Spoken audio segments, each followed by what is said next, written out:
Okay, my name is Jack Jemison and today I'm going to present on IBR in cattle. The reason I picked this topic was because it's becoming more prevalent in Ireland, especially for the farm at home. I farm at home with a dairy farm, and our neighbour contracted IBR about 5 years ago. It came through his whole herd and his milk production dropped quite substantially. He produces cheese and buttermilk. So they spent quite a lot of money trying to eradicate it, and I worked there this summer. So that's what I'm going to talk about today. So what is IBR? IBR is an acute respiratory disease in cattle, and it is characterised by the inflammation of the upper respiratory tract. It can affect cattle of all ages, so basically you've nasal discharge, you've got reddening, and secondary infections can be caused by the initial infection of the virus. IBR stands for Infectious Bovine Rhinotracheitis. It's caused by the bovine herpesvirus, and it can also affect the reproductive tract, but that's not as common. It's mainly respiratory based. So there's a lot of different symptoms which are common to a lot of different diseases and stuff like that. So diagnosis can be difficult. The main ones to look out for would be, I suppose, drop in milk production first, infertility. Abortion isn't common, but it's a telltale sign also. It's very hard to sort of diagnose without laboratory tests and stuff like that. Like fever, coughing, depression and listlessness, that's sort of common to a lot of different things. I suppose hyperanemia of the mucosa, that's just sort of inflammation of the lung tissue and your sinus tissue, and that causes mucus production. And in eyes as well, the eyes will sort of get conjunctivitis, and it's also the disease known as red nose in some countries, so you can get lesions on the nose and mouth. There's an example now of a pretty bad case. You see like the inflammation and swelling, the lesions here, they're quite painful. Now you'd have to sort of treat that for a secondary infection, because you can get bacterial infections because of the damage of the virus. That'd be characteristic as well. Now the nasal discharge, now the virus as it replicates will shed into the nasal discharge, and that's how it's spread. So you'll test the nasal discharge usually in a lab by PCR to see if you have the virus.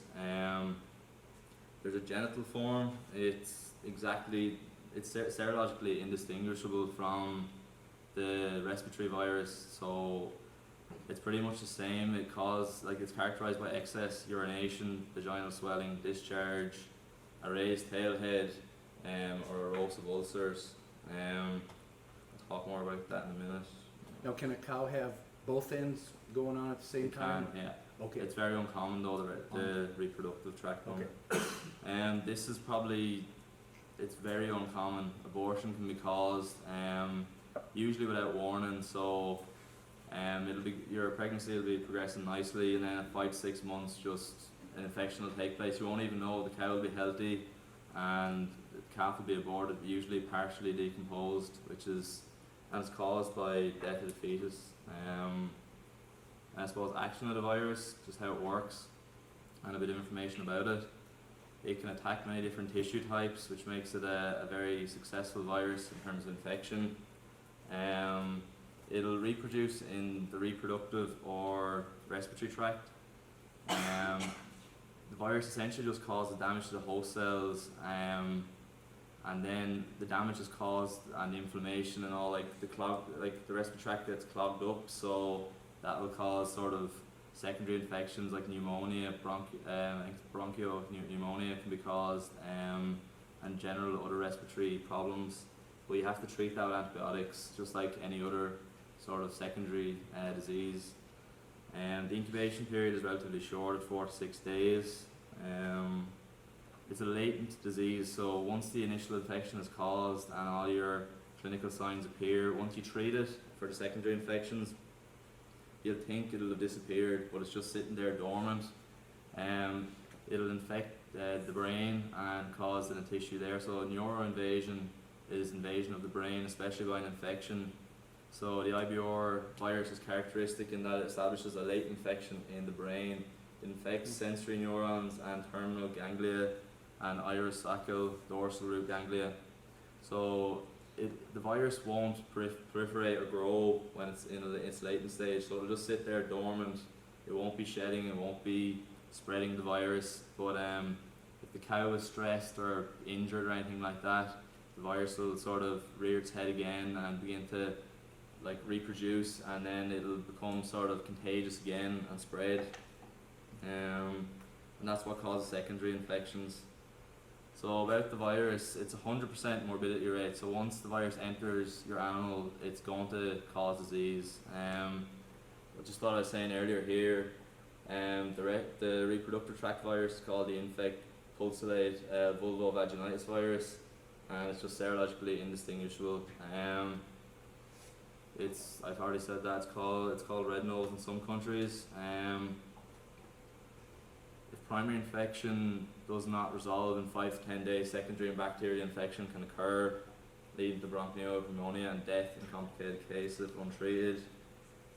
So yeah, I said that as well. Secondary infections are caused by inflammation and congestion and damage from the viral infection.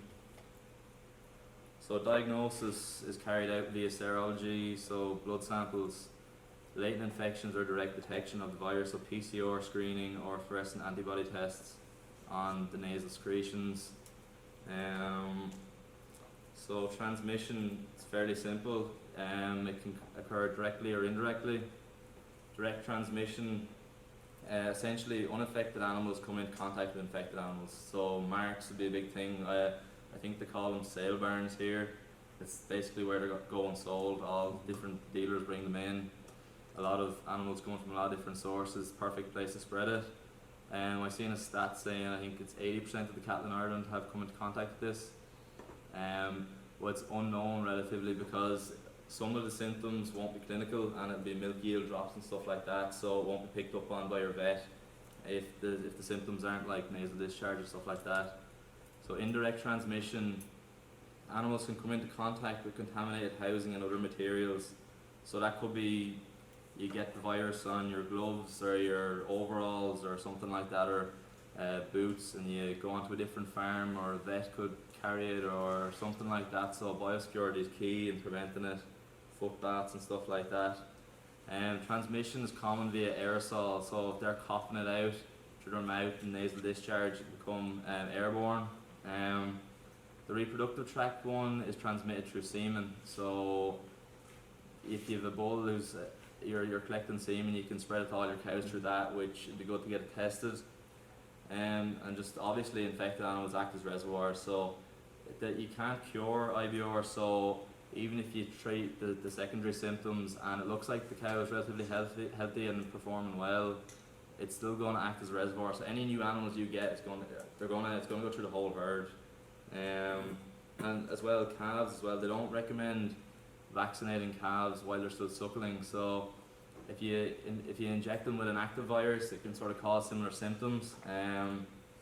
So as they're sort of suckling and feeding off the mother, it can infect through the mammary gland because it's through the nasal passages it's sort of shed. So that's another way it can be caused. And then eradication and control. As it's a virus, it has no cure. Eradication of IBR from your herd can eventually be achieved by following a strict vaccination program. So basically the farm I was on this summer, they had terrible trouble with it. They produced cheese and stuff, and the business was growing, so they bought a lot of cows in 5 years ago. Weren't really looking for things like this, and then all their animals have it now. So now, as soon as a calf drops, they're vaccinated. It's a dairy farm, so it's all sort of they're fed, bucket fed, so suckling isn't an issue. So the idea is if you vaccinate every animal born and every animal that comes in, eventually as animals are getting older who have it and carriers, as they're culled off because production losses, and as they're getting older, eventually every animal will be immune and your herd will become IBR free. And vaccinations, usually intramuscular vaccination is applied. Sometimes 1 and 2 doses can be given, and booster doses every year. Depends on what vet you have and what sort of company you're going with. In the case of pregnant mothers, if there's an IBR outbreak, you can administer vaccines, a different type of vaccine intranasally, so it's a spray up the nose, and that confers sort of immunity within 3 days. And it's safe for pregnant cows because if the cow is pregnant and you apply a live vaccine, it can cause infection in the embryo and abortion. So that would not be good. And that's me finished here now. Any questions? That's great. Now, most vaccines, if they have a virus in the bottle, they're never totally live virus. Yeah. They're modified live. Weakened, yeah. But I just read something about the polio virus, and I linked it on my blog. Some people, they changed the polio virus. This is for people, and it's a weakened virus. But if you have a weakened immune system and you get this weakened virus, a few people have caught polio from the vaccine. So you got to be very careful. So I was going to ask you, the neighbors, so they bought some animals, so they probably brought in IBR. Yeah, so they were milking about 70 cows. Their business started in 2005, so they're producing brie cheese and cheddar, and they grew to buttermilk. Then they started exporting to the US, so they were growing rapidly. So they need to double their herd size to 140. They're milking 180 now, so I've been working there since I was 5 or 6. Never any issues, very thorough, but it was sort of panic to get fill orders and stuff. Yeah. So they just bought in whatever cows they could get, no matter what lactation they were on.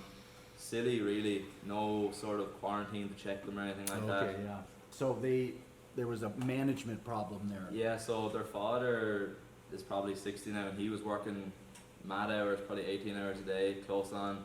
And the 2 sons were off in college doing agriculture, so they weren't at home to help. So now they're cleaning up his mess, and he brought in a lot of diseases and stuff like that, so they are improving things now.